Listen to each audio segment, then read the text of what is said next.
जगद्गुरु रेणुकादि पंचाचार्य,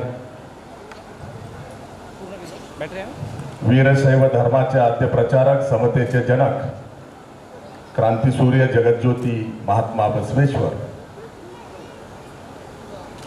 तमाम वीरसाहेबांचं श्रद्धास्थान संत शिरोमणी मन्मथ माऊली आणि वीरसाहेबांचे भाष्यकार राष्ट्रसंत डॉक्टर शिवलिंग शिवाचार्य महाराज अहमदपूरकर या सर्वांच्या चरणी प्रथम नतमस्तक होतो। व्यासपीठावर आज या पवित्र दिवशी क्रांतीसूर्य जगज्योती महात्मा बसवेश्वर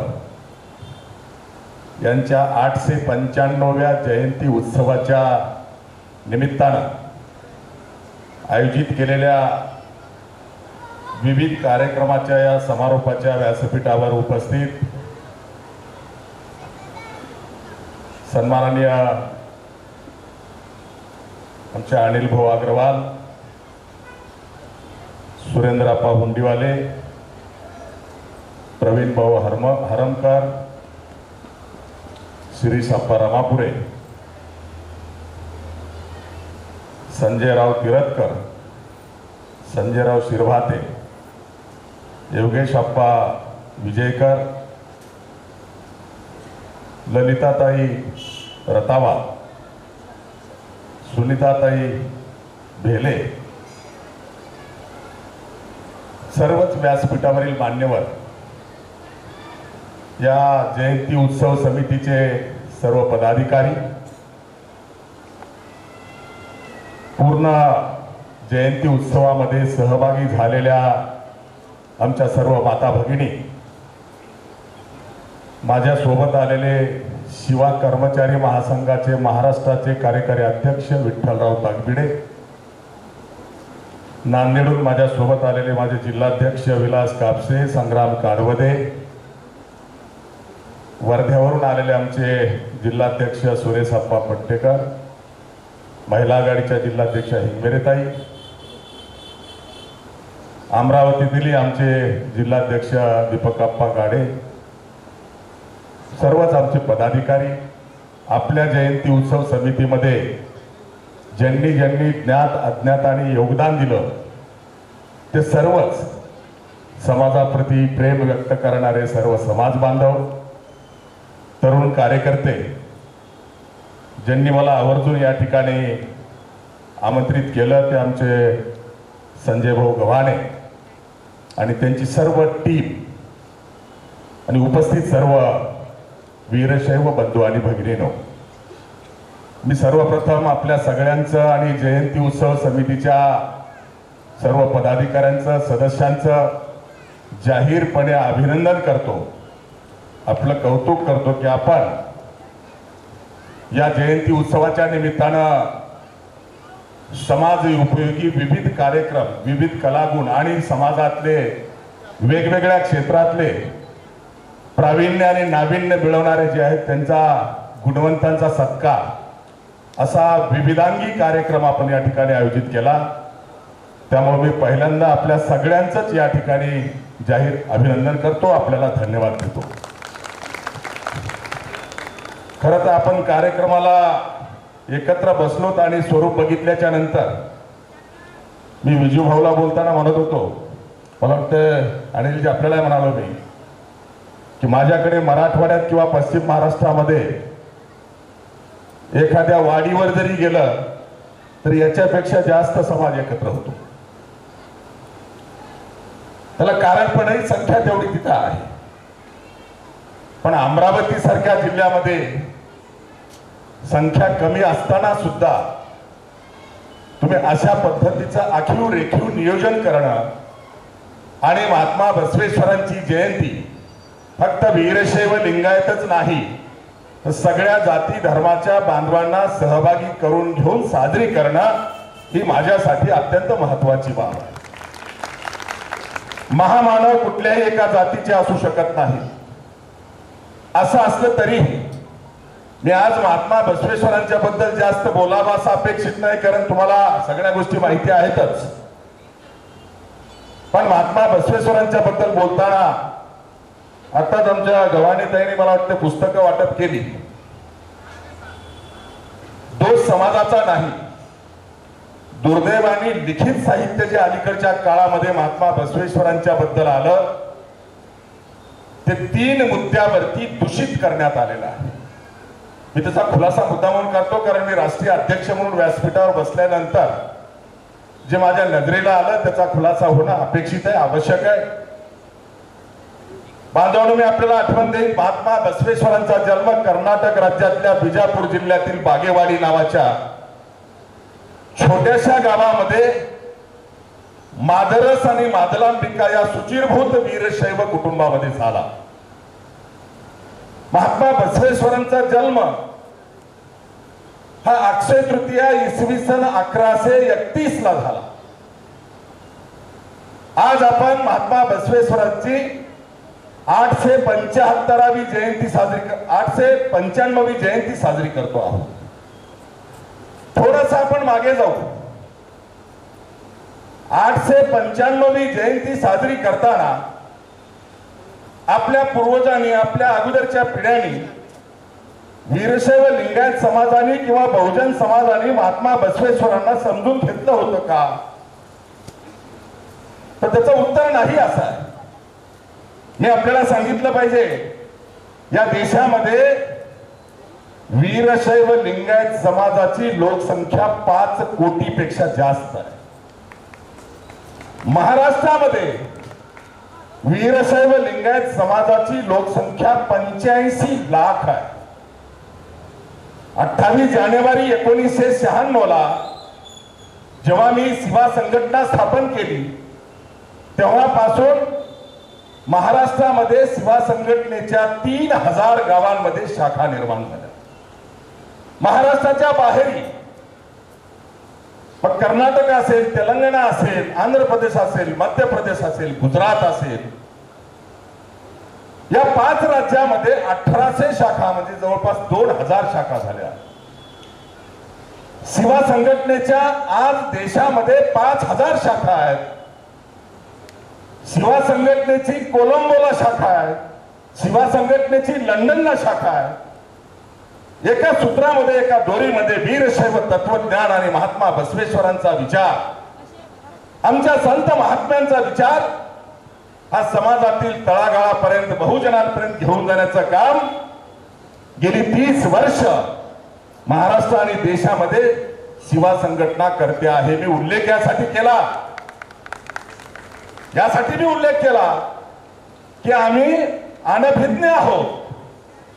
आमची धर्माप्रती, समाजाप्रती निष्ठा किती आहे हे तपासण्याची वेळ आहे. मी देश पातळीचा जर विचार मांडायचा असेल, उल्लेख केला मी 5 कोटी लोकसंख्या आमची आहे, तरी आमची ओळख आहे का? नाही. मी दुसरं उदाहरण देईन.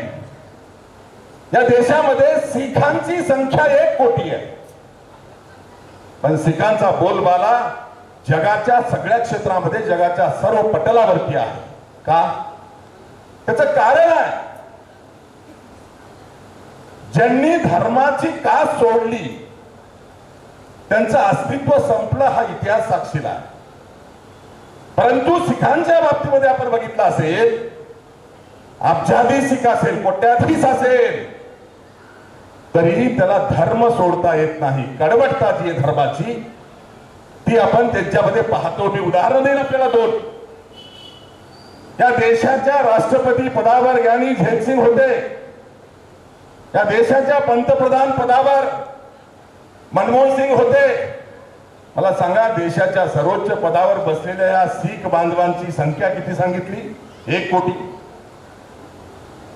140 कोटीच्या देशामध्ये 1 कोटी संख्या असलेल्या सिखांचा राष्ट्रपती आहे, सिखांचा पंतप्रधान झाला.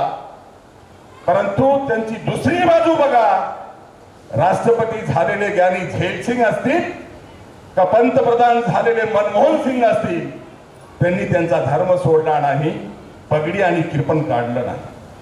ही वस्तुस्थिती आहे. मुस्लिमांच्या बाबतीत तेच आहे. मी सगळ्या धर्मांचं सांगत बसणार नाही. धर्म कुठलाही वाईट नसतो. आमचा धर्म सहिष्णू आहे. आमची भूमिका अशी आहे, आमच्या धर्माबद्दल आम्ही कडवट राहिलो पाहिजे आणि इतर धर्मांचा आम्ही आदर केला पाहिजे, ही वीरशैव धर्माची भूमिका आहे. त्यामुळे असं असताना देशाच्या पंतप्रधान पदावर किंवा राष्ट्रपती पदावर गेलेल्या ज्ञानी झैल आणि मनमोहन सिंग यांना भीती वाटली नाही की जर मी माझा धर्म लपवला नाही तर मला पंतप्रधान होता येईल का नाही, मी जर माझा धर्म लपवला नाही तर मला राष्ट्रपती होता येईल का नाही, ही भीती त्यांना कधीच वाटली नाही. उलट त्यांची धर्माची कट्टरता आणि कळवळता बघूनच त्यांना ती पदं मिळाली. आमची काय अवस्था? इथं नगरसेवक मंडळी बसलेली आहे, अभिनंदन आहे आपल्या सगळ्या नगरसेवकांचं आणि भाऊ तुमच्या सहित. परंतु आमची काय अवस्था? या राज्यामध्ये 85 लाख लोकसंख्या आमची आहे असं मी म्हणालो.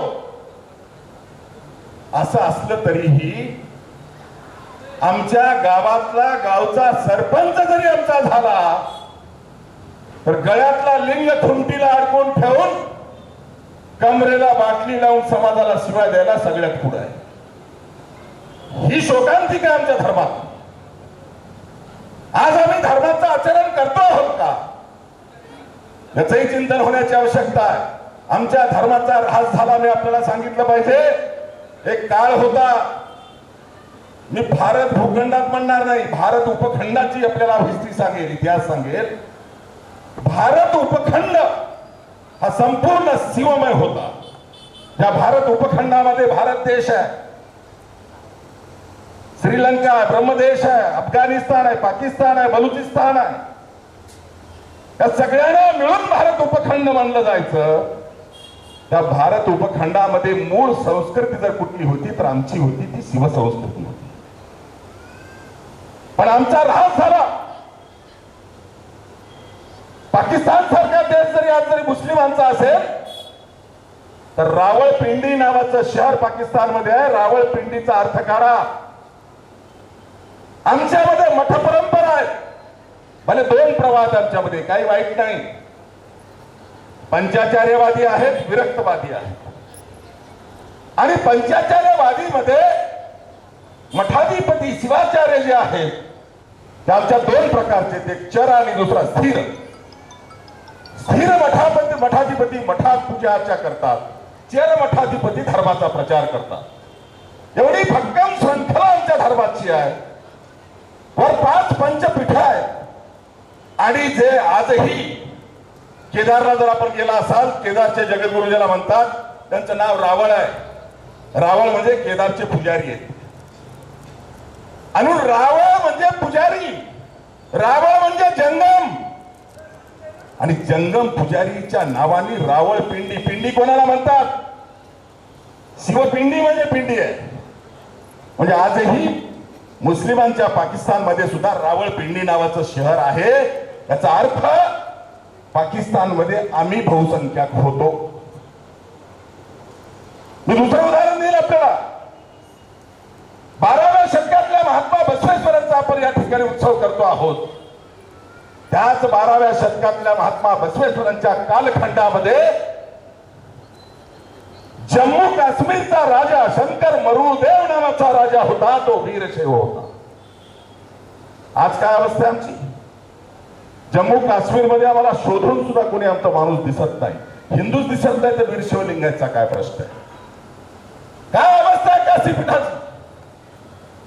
जंगमवाडी मठ म्हणताना जंगमवाडी रिक्षेवाल्याला सांगितलं तर लवकर कळत नाही. काशीमध्ये ही अवस्था आहे. मध्ययुगीन काळामध्ये 12व्या शतकाच्या दरम्यान जी आमची पंचपीठे होती उत्तर भारतातली, त्या उत्तर भारतातल्या पंचपीठापैकी 3 पीठ दक्षिणेमध्ये पळून आलेत.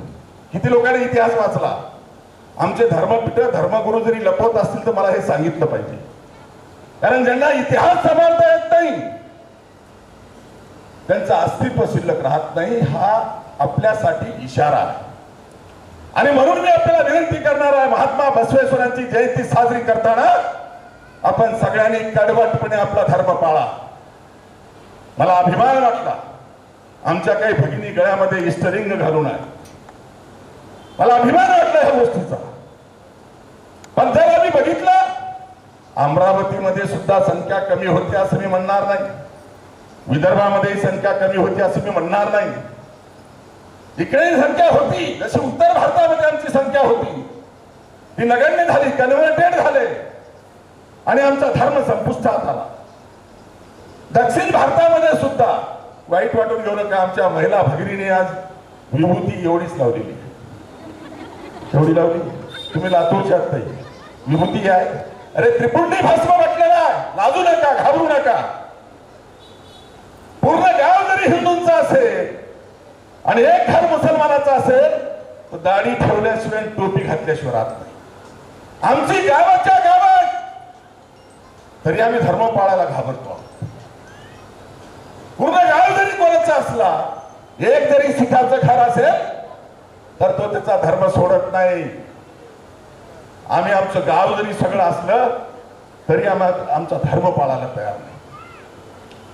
एवढा भक्कम धर्म, एवढा विज्ञानवादी धर्म, एवढा वस्तुनिष्ठ धर्म, एवढा पुरातन धर्म, प्राचीन धर्म, जगाच्या पटलावर ज्या ज्या धर्मांचा इतिहास तपासायचा असेल तपासा, वीरशैव धर्म हा सगळ्यात श्रेष्ठ. मी आपल्याला पटवून देईन. मी उल्लेख केला, उत्तर भारतामध्ये आमचं अस्तित्व संपलं आणि दक्षिण भारतामध्ये सुद्धा आता विभूती एवढीच आलेली आहे, आमच्या भगिनीने लावली तेवढीच. अय्यप्पा स्वामी पासून कन्याकुमारी पर्यंत, कन्याकुमारी सुद्धा ते महादेवाचं मंदिर आहे. राजाच्या कन्येने त्याची भक्ती केली म्हणून त्याचं नाव बदलून टाकलं, पिंड झाकून टाकली आणि कुमारी उभा केली. ही परिवर्तन झालेली आहेत, हे आक्रमण झालेले आहेत आमच्या धर्मावर. हीच आक्रमण पाकिस्तानमध्ये झाले. मी आता नावं घेतली, बलुचिस्तान, अफगाणिस्तान, पाकिस्तान, ब्रह्मदेश. माझा दावा, श्रीलंकेमध्ये सुद्धा आमची संख्या होती. रावण हा महान शिवभक्त होता. आम्ही शिवा संघटनेचा वर्धापन दिन श्रीलंकेला, कोलंबोला केला. आम्ही शिवा संघटनेचा वर्धापन दिन लंडनला केला. जगाला आमची वस्तुस्थिती आम्हाला दाखवली गेली पाहिजे. आणि आमचा धर्म बुडाला, आमच्यामध्ये जाती आणि उपजाती आल्या आणि या सगळ्या जाती आणि उपजाती व्यवसायावरून आल्या. मी उल्लेख केला आमचा धर्म प्राचीन आहे, असं असताना सुद्धा गोंडस नावं देऊन आमच्या धर्मामध्ये फूट पाडायची, आमची संस्कृती संपवायची, हे मोठं षडयंत्र अनेक वर्ष चालू आहे. मी आपल्याला 2 उदाहरण देईन. मी उल्लेख केला, भारत उपखंड हा शिवसंस्कृती प्रधान देश होता. आज कुठे आहे मला माहिती नाही. वीरशैव लिंगायतच नाही, सगळ्या जाती धर्माचे बहुजन हे भगवान शिवाचे भक्त आहेत. वीरशैव लिंगायतच फक्त गळ्यामध्ये भगवान शिवाला पाळतो असं नाही. देशाचं जाऊ द्या, मी महाराष्ट्राचं सांगेल. महाराष्ट्रामध्ये नंबर 1चा समाज मराठा समाज आहे. छत्रपती शिवाजी महाराजांकडे बघा. छत्रपती शिवाजी महाराजांनी हिंदवी स्वराज्याची स्थापना रायरेश्वराच्या मंदिरात महादेवाच्या पिंडीवर रक्ताचा अभिषेक केला, साईबाबाच्या डोक्यावर केला नाही. मी साईबाबाचा, गजानन बाबाचा, स्वामी समर्थाचा विरोधक नाही, पण ही सिद्धांतर आमच्यावर आलेले आक्रमण आहे. या आक्रमण रोखायला आम्ही कमी पडलो. जसं आलं तसं मिसळत गेलो. पाणी तेरा रंग कैसा जिसमें मिलाय वैसा. आणि म्हणून आमचं अस्तित्व टिकलं नाही. मी उल्लेख करत होतो आपल्याला, छत्रपती शिवाजी महाराजांनी हिंदवी स्वराज्याची स्थापना रायरेश्वराच्या मंदिरात केली, महादेवाच्या पिंडीवर रक्ताचा अभिषेक केला. छत्रपती शिवाजी महाराजांनी मैदानावर मोगलांसोबत लढताना भवानी तलवार काढली आणि तलवार काढल्याच्या नंतर मैदानावर लढताना हर हर महादेवची घोषणा दिली. कशाचं प्रतीक आहे? अरे भगवान शिवाची भक्तीचे आम्ही मूल आहोत, या भारत देशाचे आम्ही मूल निवासी आहोत. याचा अर्थ असा आहे, जर छत्रपतींना मानणारा मराठा समाज हा जर त्यांचा वंशज समजत असेल, हे मान्य केलं पाहिजे छत्रपती शिवाजी महाराजांच्या कपाळावर विभूती आहे. छत्रपती शिवाजी महाराजांनी रायरेश्वराच्या मंदिरात हिंदवी स्वराज्य स्थापन केलं. छत्रपती शिवाजी महाराजांनी मैदानावर लढताना हर हर महादेवची घोषणा दिली. जय श्रीरामची जय हरी विठ्ठलची दिली नाही. म्हणून मी काही विठ्ठलाचा विरोधक किंवा हरीचा विरोधक किंवा रामाचा विरोधक नाही. मूळ संस्कृती भगवान रामाने शिवाची भक्ती केली. ते रामेश्वरम आज तामिळनाडूमध्ये आहे. हा इतिहास आम्ही का विसरलो? मित्र हो, मी दुसरं उदाहरण देईन. या महाराष्ट्रामध्ये दुसरा 2 नंबरचा समाज धनगर हटकर समाज आहे. विदर्भामध्ये नसेल, पण महाराष्ट्रात ओव्हरऑल बघितलं तर 2 नंबरचा, संख्येने 2 नंबरचा धनगर हटकर समाज आहे. आणि धनगर हटकर समाज कोणाला प्रमाण मानतोय आज सांगा? पुण्यश्लोक अहिल्यादेवी होळकरांना प्रमाण मानतोय. आणि पुण्यश्लोक अहिल्यादेवी होळकरांना जर तुम्ही बघितलं असेल, अनेक मंदिराचा जीर्णोद्धार करणारी महाराणी म्हणून ज्या पुण्यश्लोक अहिल्यादेवी होळकरांची ओळख आहे, त्यांनी हातावर महादेवाची पिंड घेऊन जीर्णोद्धार केला. याचा अर्थ काय? याचा अर्थ महाराष्ट्रातला धनगर हटकर समाज जो पुण्यश्लोक अहिल्यादेवी होळकरांना मानतो, त्यांचा वंशज समजतो, तर तेही महान शिवभक्त आहेत. अनिल भाऊ, तुम्ही सुद्धा वेगळे नाही. तुम्ही महेशाचे पूजक आहात. अग्रवाल समाज म्हणाले तुम्ही. आणि महेश कोण आहे? महेश भगवान शिव आहेत. मी शेकड्याला उदाहरण देईल आपल्याला. हे सगळे दूर केले गेले. एवढंच नाही, जे शिल्लक राहिला वीर शैवलिंग आहेत, त्याच्यात ही तोडफोड करण्यात आली. कशी? मी उल्लेख केला, आमच्यामध्ये जाती उपजाती आहेत. महाराष्ट्रामध्ये वीरशैव लिंगायताच्या 65 पेक्षा जास्त जाती आहेत. तुम्ही फक्त 2-5 जातीवर जाऊ नका. त्यातली मोठी संख्या वीरशैव लिंगायत समाजातल्या उपजातींची मोठी लिंगायत तेली आणि लिंगायत गवळी या 2 समाजाची संख्या विदर्भामध्ये होती. तसंच उत्तर महाराष्ट्रामध्ये आणि पश्चिम महाराष्ट्रामध्ये लिंगायत माळी समाजाची, लिंगायत पंचम समाजाची मोठी संख्या आहे. मराठवाड्यामध्ये लिंगायत वाणी समाजाची मोठी संख्या आहे. या पद्धतीनं आम्ही देशाचं सांगत बसत नाही, वेळ कमी आहे. पण महाराष्ट्रामध्ये, विदर्भामध्ये मोठी संख्या ही लिंगायत तेली समाजाची होती. किंवा त्याच्यानंतर मोठी संख्या लिंगायत गवळी समाजाचे. शिवा संघटनेचे जे तत्व आम्ही सुरुवातीपासून पाळले, आम्ही सूत्र बनवलं. जो हृदयावर शिवलिंग धारण करतो, कपाळावर विभूती लावतो आणि भगवान शिवाला दैवत मानतो, त्याची जात शिवा संघटना विचारणार नाही. ही व्यापक भूमिका आम्हाला घ्यावी लागली. आणि ती व्यापक भूमिका घेताना आमच्यातल्या सगळ्या उपजातींना संघटनेमध्ये आम्ही सामावून घेतलं. त्याची उदाहरणे आपल्याला अनेक देईल. आज आमचे कैलासवासी किसनप्पा हुंडीवाले नाहीत. मला कळालं की या ठिकाणी सुद्धा येऊन गेले ना. ते सांगतो, हंसराज भैया येऊन गेले ना. हंसराज भैयाच्या खांद्याला खांदा लावून काम करणारे कैलासवासी किसनप्पा हुंडीवाले हे शिवा संघटनेचे पदाधिकारी होते. लिंगायत गवळी समाज असेल, लिंगायत तेली समाज असेल, या भागात मोठ्या संख्येने होता. पण आम्ही तो तोडला. आमच्या गुरुवर्यांनी, मठाधिपतींनी फक्त व्यक्तिस्थोम माजवलं, धर्म शिकवला नाही, उपजाती जपल्या नाही. तुम्हाला इथलं उदाहरण देईल मी. नेर पिंगळाईचे महाराज काल येऊन गेलेत. तुम्हाला आठवत असेल, याच ठिकाणी मी 2005 ला आलो होतो. याच ब्रगेंद्र मठामध्ये कार्यक्रम झाला होता. त्याही वेळेला मी आलो होतो.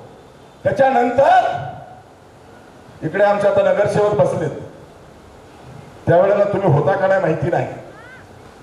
जेव्हा मला हे कळालं की आमच्यामध्ये अनेक जाती उपजाती आहेत, आम्हाला आरक्षण खायचं असेल तर जातीवर आरक्षण दिलं जातं, म्हणून आम्ही शिवा संघटनेच्या माध्यमातून 4 प्रवर्गाचं आरक्षण मागितलं. ज्या ज्या भागामध्ये ज्या ज्या सूक्ष्म जाती आहेत त्या जातीचं संकलन केलं, त्याचा अभ्यास केला. तुमच्या मेळघाटामध्ये सुद्धा आम्ही येऊन गेलो आणि सगळीकडच्या उपजाती एकत्र करून या राज्यामध्ये आमच्या समाजाला आरक्षणाचा लाभ द्यायचा असेल तर 4 प्रवर्गाचं आरक्षण मागितलं. त्याचं कारण आहे आरक्षण त्याची एक चौकट ठरलेली आहे. मी आपल्याला सांगितलं पाहिजे. म्हणजे उपजाती मोडा असं सांगितलं तर मोडल्या गेले नाही, पण मी अनुभव घेतला. ओबीसी आरक्षणाच्या नावाखाली महाराष्ट्रातल्या वीरशैव लिंगायताच्या अनेक उपजाती ह्या संपुष्टात आल्या. हा माझा अनुभव आहे. विदर्भातली लिंगायत तेली समाजाची संख्या ही हिंदू तेली का झाली, हिंदू गवळी का झाली, हिंदू माळी का झाली, याचा मी बारीक अभ्यास केला. आणि ओबीसीचं आरक्षण मागताना फक्त आरक्षण मागताना वेगळं आरक्षण द्या मागणी केली नाही. ज्या जाती आज ओबीसीच्या जीआर मध्ये आहेत पण त्या वीरशैव लिंगायतामध्ये आहेत त्यांना लिंगायत शब्द प्रिफिक्स करून आरक्षण द्या अशी मागणी केली.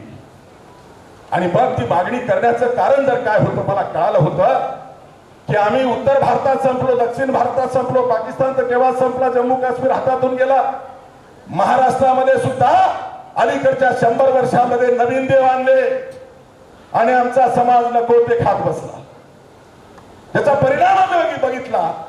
विदर्भातली संख्या आमच्या उपजाती संपुष्टात आल्या, पश्चिम महाराष्ट्रातल्या जाती संपुष्टात आल्या, उत्तर महाराष्ट्रातल्या जाती संपुष्टात आल्या आणि काही मोजक्या भागामध्ये थोडाफार मराठवाडा आणि पश्चिम महाराष्ट्रामध्ये आम्ही संख्येनं बहुसंख्याक राहिलो. पण इथं बहुसंख्याक असताना सुद्धा आमचं अस्तित्व एका हॉलमध्ये बसायला पडत होतं. माझा दावा आहे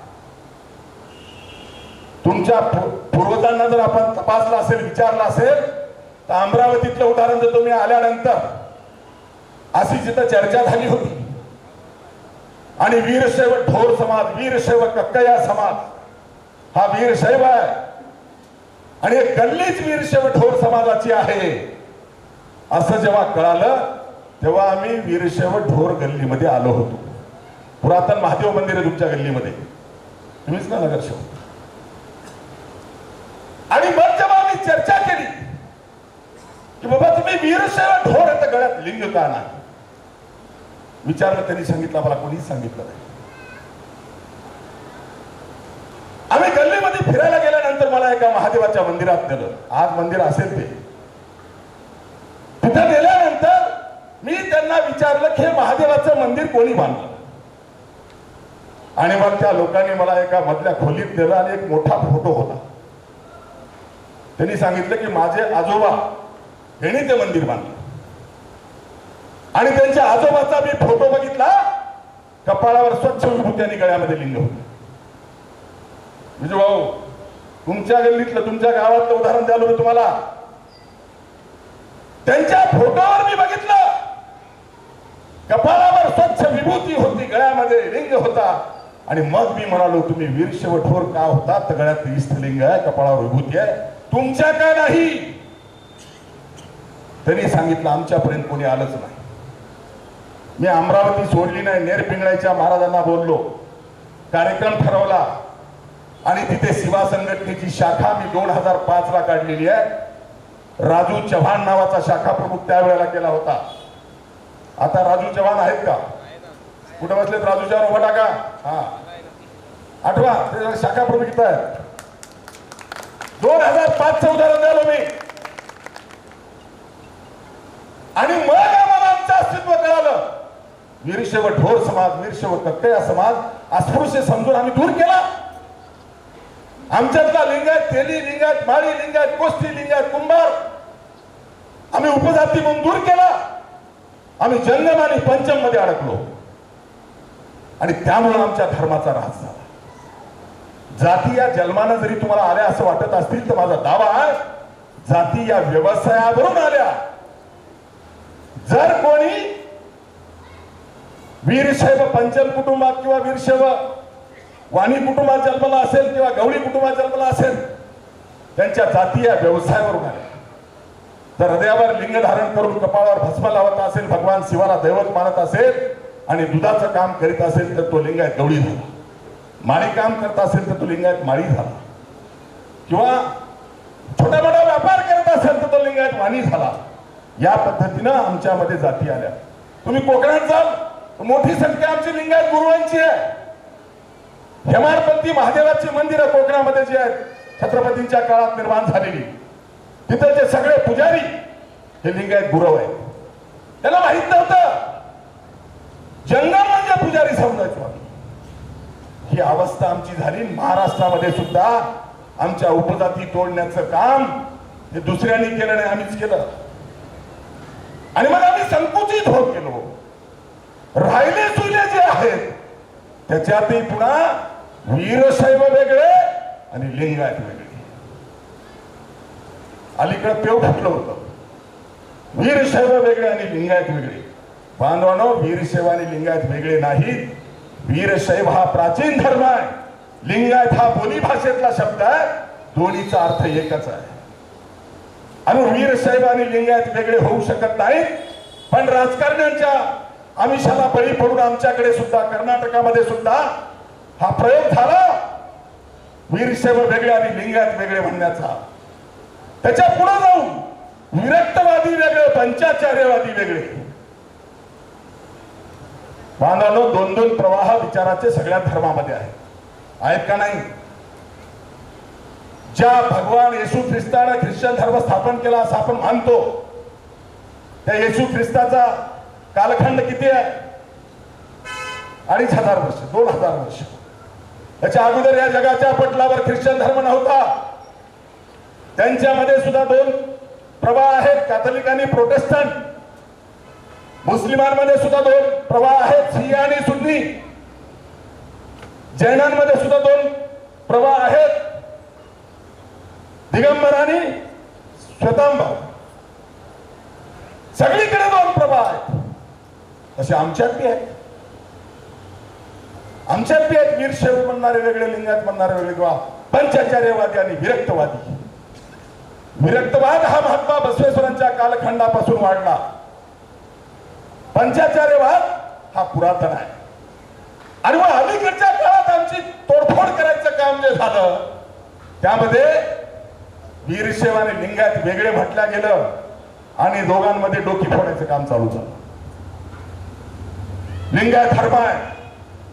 लिंगायत धर्माचे संस्थापक महात्मा बसवेश्वर आहेत. एवढ्यावर थांबले नाहीत. लिंगायत धर्माचे संस्थापक महात्मा बसवेश्वर आहेत एवढं म्हणलं असलं तरी आम्ही सहन केलं असतं. पण त्याच्या पुढे जाऊन सांगितलं महात्मा बसवेश्वर हे ब्राह्मण आहेत. मी ब्राह्मण जातीच्या विरोधात नाही, मी प्रवृत्तीच्या विरोधात आहे. महात्मा बसवेश्वर यांचा जन्म सुचिरभूत वीरशैव कुळात झाला. महात्मा बसवेश्वरांच्या घराण्याचा गुरुमठ हा जातवेद मुनी शिवाचार्याचा मठ आहे, उज्जैन पीठाचा. जर महात्मा बसवेश्वरांच्या घराण्याचा गुरुमठ हा जातवेद मुनी मठ आहे तर महात्मा बसवेश्वर ब्राह्मण कसे? माझा दावा, जर महात्मा बसवेश्वर ब्राह्मण असते तर 850 वर्ष धूळ खात पडलेच नसते. मी तुम्हाला विचारणार आहे, कधीपासून जयंती करता?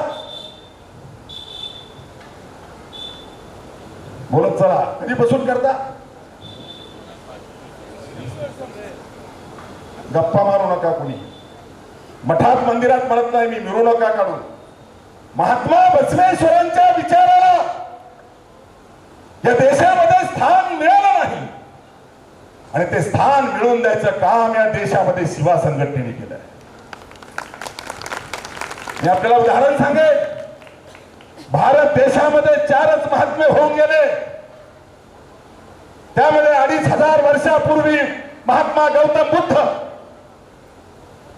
त्याच्यानंतर 12व्या शतकामध्ये क्रांतीसूर्य जगज्योती महात्मा बसवेश्वर,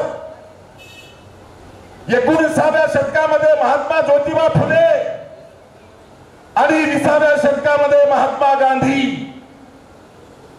हे 4 महात्मे जर सोडले तर 5वा महात्मा या देशात नाही. असं असताना सुद्धा 3 महात्म्यांच्या विचाराला सरकारच्या दरबारामध्ये देश पातळीवर शासकीय पटलावर स्थान मिळालं, पण महात्मा बसवेश्वरांना स्थान मिळालं नाही. त्यासाठी शिवा संघटनेचा जन्म व्हावा लागला. हे तारखेनिशी आपल्याला सांगेल. मला आठवतो तो दिवस. आम्ही 28 जानेवारी 1996 ला सेवा संघटना स्थापन केली, तेव्हा पंचाचार्यवाद आणि विरक्तवाद हा विषय होता. पण तरी क्रांती घडवायची असेल तर क्रांती पुरुषाला सोबत घेतलं पाहिजे असं म्हणून आमच्या बोर्डावर आणि लेटर पॅडवर आम्ही महात्मा बसवेश्वर घेतले. पंचाचार्य आमच्यावर नाराज झाले, पंचाचार्य आम्हाला विरोध करू लागले. आम्ही काही केली नाही, आम्ही मूळ तत्व आमचं सोडलं नाही. कारण आमचं तत्व काय? षटस्थान, पंचाचार आणि अष्टावरण, वीरशैव धर्माची खांब कोणती आहे? आमचा धर्म 19 तत्वावर आधारलेला धर्म आहे. पंचाचार, षटस्थान आणि अष्टावरण याच्या बाहेर आमचा धर्म जात नाही. भले महात्मा बसवेश्वरांनी सांगितलेला असो का पंचाचार्यांनी सांगितलेला असो, 19 तत्वावर आमचा धर्म चालतोय. असं असताना सुद्धा आमच्यामध्ये विरक्तवादी वेगळे आणि पंचाचार्यवादी वेगळे म्हणून आमच्यात फूट पडायचं काम झालं. मित्रहो, मला काही गोष्टी कडवट असल्या तरी सांगितल्या पाहिजे. आमची मुळं आणि पुळं आम्ही विसरलो. वीरशैव धर्मामध्ये मठ परंपरा आहे. दर 12 कोसावर मठ ही परंपरा आहे आमची. एवढा भक्कम आमचा धर्म असताना, एवढा विज्ञानवादी धर्म असताना आमचा धर्म आम्ही जपू शकलो नाही, आम्ही टिकू शकलो नाही. वास्तव सत्य आहे. आम्ही एकमेकाची तंगडे ओढण्यामध्ये, एकमेकामध्ये भांडण्यामध्ये, द्वेषभाव निर्माण करण्यामध्ये आम्ही पुढाकार घेतला आणि आमचा धर्म काही दिवसांना इतिहासात वाचावा लागेल की काय अशी परिस्थिती वाटू लागली. म्हणून आम्ही व्यापक भूमिका घेऊन सगळ्यांना सोबत घेऊन, येईल त्याला सोबत घेऊन काम करायचं ही भूमिका घेतली आणि या देशामध्ये महात्मा बसवेश्वरांच्या विचाराला स्थान मिळवून देण्यासाठी पहिल्यांदा 10 एप्रिल 2000 ला आम्ही मुंबईच्या आझाद मैदानावर आंदोलन केलं. आणि हे आंदोलन केल्याच्या नंतर ज्या 8 मागण्या आम्ही मंजूर केल्या, त्यामध्ये पहिली मागणी होती की महात्मा बसवेश्वरांची शासकीय जयंती करा. मित्रांनो, महात्मा बसवेश्वरांची शासकीय जयंती, ज्यांचा जन्म महात्मा बसवेश्वरांचा कर्नाटकात झाला, ज्या कर्नाटकाच्या विधानसभेमध्ये लिंगायत समाजाची 80 आमदार होते, तिथं सुद्धा महात्मा बसवेश्वरांची शासकीय जयंती होत नव्हती. पण सेवा संघटनेने मागणी केली, आंदोलन केलं आणि या राज्यामध्ये किंवा देशामध्ये सेवा संघटनेमुळे हे राज्य ठरलं जिथं 26 एप्रिल 2001 या दिवशी महाराष्ट्रात शासकीय जयंती सुरू झाली. मला आठवतो तो दिवस. सामान्य प्रशासन विभागाचे डेप्युटी सेक्रेटरी नलावडे यांनी मला पत्र पाठवलं. आम्ही मागणी मंजूर करून घेतली, शासकीय जयंती करायची. सरकारचं अधिकृत पत्र मला आलं आणि विचारलं महात्मा बसवेश्वर दिसतात कसे, त्यांचा फोटो आम्हाला द्या. मित्रांनो, महाराष्ट्रामध्ये मला फोटो कुठेही मिळाला नाही. तो फोटो घेण्यासाठी मी बेंगलोरला गेलो. अनेक फोटो होते, तुम्ही सुद्धा छापले. कृपा करून हा फोटो छापू नका. हा लिंगायत धर्मवाल्यांचा फोटो आहे. विष घालवण्याचं काम जे चाललंय आमच्या धर्मामध्ये, ते हे काम चाललंय. आता आता कुठे महात्मा बसवेश्वर कसे दिसतात हे कळायला लागलं की वेगवेगळे फोटो चालू आहेत. कोणी स्वामी विवेकानंदासारखे, कोणी इष्टलिंगाची पूजा करत बसताना. अरे वैभवशाली फोटो असला पाहिजे. सिंहासनावर बसलेले प्रधानमंत्र्याच्या वेशातले महात्मा बसवेश्वरांचा फोटो हा आम्ही महाराष्ट्र सरकारला दिला. तो अधिकृत झाला, पुण्याच्या गव्हर्नमेंट प्रेस मध्ये छापून आला आणि देशात महाराष्ट्र हे पहिलं राज्य ठरलं जिथं 26 एप्रिल 2001 ला महात्मा बसवेश्वरांची सगळ्या कलेक्टर ऑफिस मध्ये, सगळ्या तहसील मध्ये, सगळ्या विभागीय आयुक्तालयामध्ये शासकीय जयंती सुरू झाली. आणि आज गाव पातळीवर सुद्धा महात्मा बसवेश्वरांची शासकीय जयंती होती. मित्रांनो, शासकीय जयंती करून आम्ही थांबलो नाही. आज देशाचे पंतप्रधान किंवा राष्ट्रपती हे उठामाथानी भाषणामध्ये बोलतात, आपण ऐकत आहात की जगातली संसदीय लोकशाही ही भगवान बसवेश्वरांनी निर्माण केली. हे नरेंद्रभाई मोदी लंडन मध्ये जाऊन बोलले. एवढे दिवस का बोलले गेलं नाही, त्याची मुळं आणि पुढं तपासली पाहिजे. मूलगामी प्रश्न सोडवण्याची आवश्यकता होती. म्हणून मला आठवतंय 22 नोव्हेंबर 2002 या दिवशी मी सेवा संघटनेचं शिष्टमंडळ घेऊन दिल्लीला पंतप्रधान तेव्हाचे अटल बिहारी वाजपेयींना भेटायला गेलो. माझ्या शिष्टमंडळात तेव्हा खासदार अनंतराव गुढे होते, छत्रपती संभाजीनगरचे खासदार चंद्रकांत खैरे सुद्धा होते.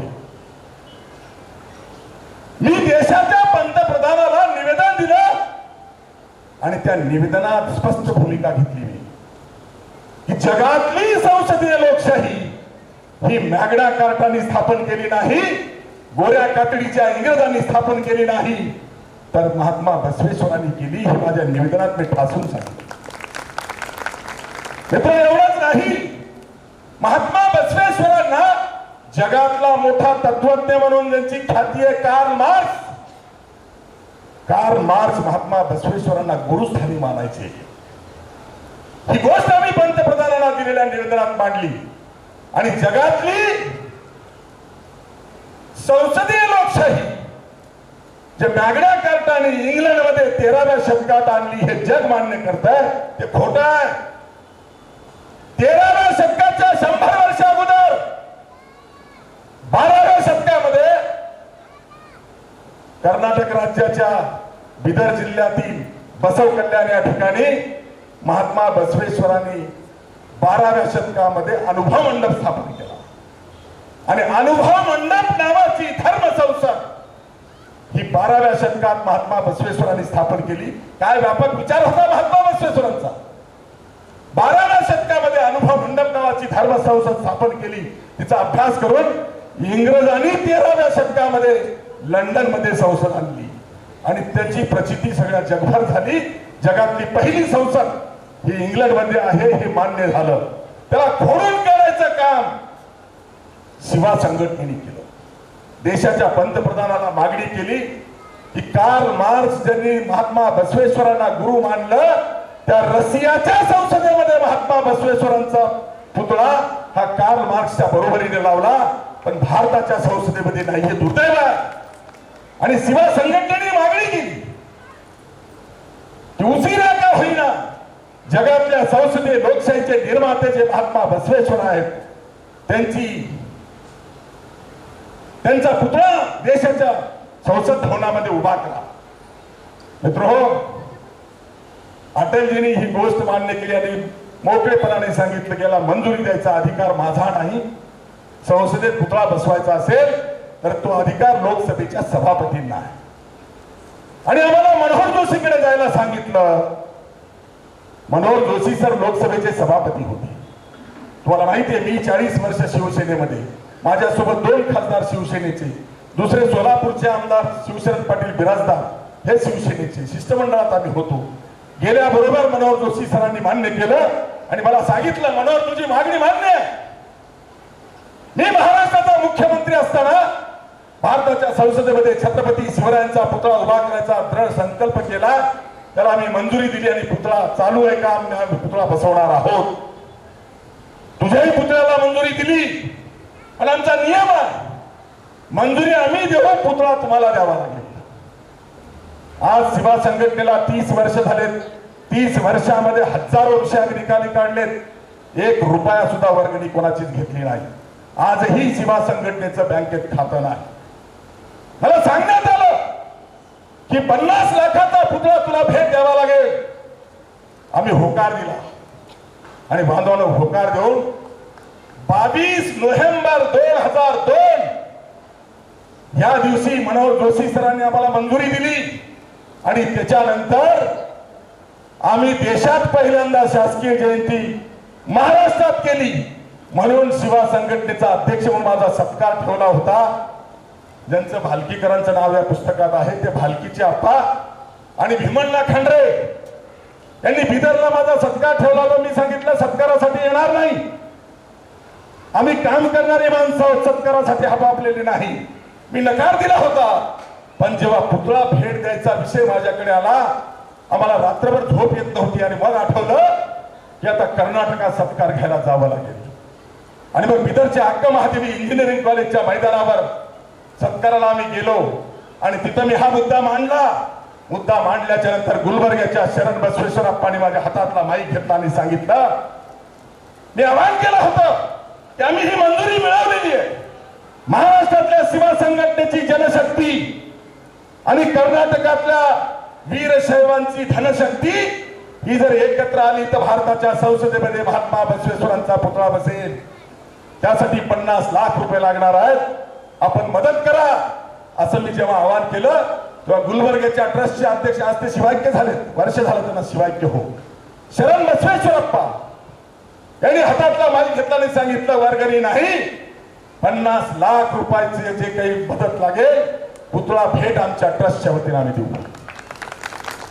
आणि मित्र हो, मागणी मंजूर केली शिवा संघटनेने, मागणी केली शिवा संघटनेने, पुतळा भेट दिला गुलबर्ग्याच्या बसवेश्वरप्पांनी. आणि मग आपल्याला तारखेसहित मी सांगितलं,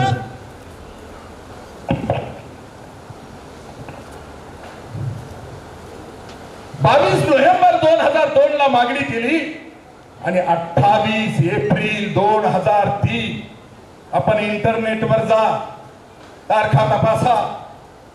28 एप्रिल 2003 ला क्रांतीसूर्य जगज्योती महात्मा बसवेश्वरांचा अश्वारूढ पुतळा भारताच्या संसदेतल्या गेट नंबर 9 वर बसवण्यात आला. आणि एकाच दिवशी गेट नंबर 9 ला महात्मा बसवेश्वरांचा पुतळा आणि गेट नंबर 4 ला छत्रपती शिवरायांचा पुतळा, दोनही पुतळ्याचं उद्घाटन तेव्हाचे राष्ट्रपती डॉक्टर APJ अब्दुल कलाम यांच्या हस्ते झालं. आणि खासदार मंत्रीच्या शिवाय मागणी करणाऱ्या संघटनेचा अध्यक्ष म्हणून मनोहर धोंडे आणि पुतळा भेट देणाऱ्या ट्रस्टचा अध्यक्ष म्हणून शरण बसवेश्वरप्पा, दोघांना राष्ट्रपतीचं निमंत्रण होतं. आम्ही हजर होतो पुतळ्याच्या उद्घाटनाला संसदेमध्ये. आणि जेव्हा पुतळ्याचं उद्घाटन झालं तेव्हा या दोन्ही महामानवाचं जीवन चरित्र भारताच्या संसदेने छापलं. ही माहिती आम्ही दिली आणि ती जी माहिती पुस्तकात छापली, जी माहिती दिली त्याच्यामध्ये आम्ही लिहून आणलंय, महात्मा बसवेश्वर हे वीरशैव धर्माचे प्रचारक आणि प्रसारक आहेत. त्याच्यामध्ये छापून आणलं, महात्मा बसवेश्वर हे लिंगायत धर्माचे संस्थापक नाही. त्याच्यामध्ये छापून आणलं की महात्मा बसवेश्वर जगातल्या संसदीय लोकशाहीचे निर्माते आहे. आणि मित्र, तेच पुस्तक वाचून जेव्हा लंडन मधल्या पुतळ्याचं उद्घाटन 14 नोव्हेंबर 2016 ला भारताचे पंतप्रधान म्हणून नरेंद्रभाई मोदींच्या हस्ते लंडन मध्ये पुतळ्याचं उद्घाटन झालं, तेव्हा तिथून जे त्यांनी भाषण केलं, त्या क्लिप सोशल मीडियावर आलेल्या आहेत. त्यांनी भाषण करताना सांगितलं, जगातली संसदीय लोकशाही भगवान बसवेश्वरांनी निर्माण केली. तेव्हा पंतप्रधान बोलले, त्याच्यानंतर आमच्या द्रौपदी मुर्मू बोलल्या, आता सगळेच बोलतायत. जगातील संसदीय लोकशाहीचे निर्माते हे गोऱ्या कातडीचा इंग्रज बॅगनाकारता नाही, तर त्यांच्या 100 वर्ष अगोदर 12व्या शतकामध्ये महात्मा बसवेश्वरांनी संसद निर्माण केली. त्याचं नाव आहे अनुभव मंडप. ज्या अनुभव मंडपामध्ये 770 शरण होते, त्यातल्या 70 महिला शरणी तर 700 पुरुष शरण होते. महात्मा बसवेश्वरांनी जात पात काढली, उल्लेख केला, एवढंच आम्ही ऐकतो, जात पात काढली. महात्मा बसवेश्वरांनी आंतरजातीय लग्न लावलं, खरं आहे, पण त्याच्या पाठीमागचं विसरू नका. अनुभव मंडपामध्ये प्रवेश घ्यायचा असेल तर त्यांची जात विचारली जात नव्हती, आणि गळ्यामध्ये इष्टलिंग आणि कपाळावर विभूती विचारली जायची. कळलं नाही का? टाळ्या कमी का? कळलं नाही? जरूर जातपात काढली, पण संस्कार सोडला नाही. महात्मा बसवेश्वरांनी हरळय्या चांबाराचा मुलगा आणि मधुरय्या ब्राह्मणाची मुलगी या दोघांचं आंतरजातीय लग्न लावलं, एवढंच आम्ही सांगतो. पण ब्राह्मण जातीचा मधुवय्या आणि चांबार जातीचा हरळय्या हे दोघेही अनुभव मंडपाचे शरण होते. त्यांच्या गळ्यात इष्टलिंग होता, कपाळावर विभूती होती, आणि म्हणून त्यांची जात गळून पडली. त्यांचं आंतरजातीय लग्न त्यांनी लावलं. काही गोष्टी आम्ही समजून घेतल्या पाहिजे महात्मा बसवेश्वरांच्या. आणि म्हणून मी आपल्याला सांगितलं संसदेतला पुतळा हा शिवा संघटनेमुळे बसला. मी आपल्याला ऑनलाईन सांगेल, आज आदरणीय कैलासवासी शिवराज पाटील चाकूरकर साहेब नाहीत, शिवाक्य झाले. पण तुम्हाला आठवत असेल शिवराज पाटील चाकूरकर हे लोकसभेचे सभापती होते.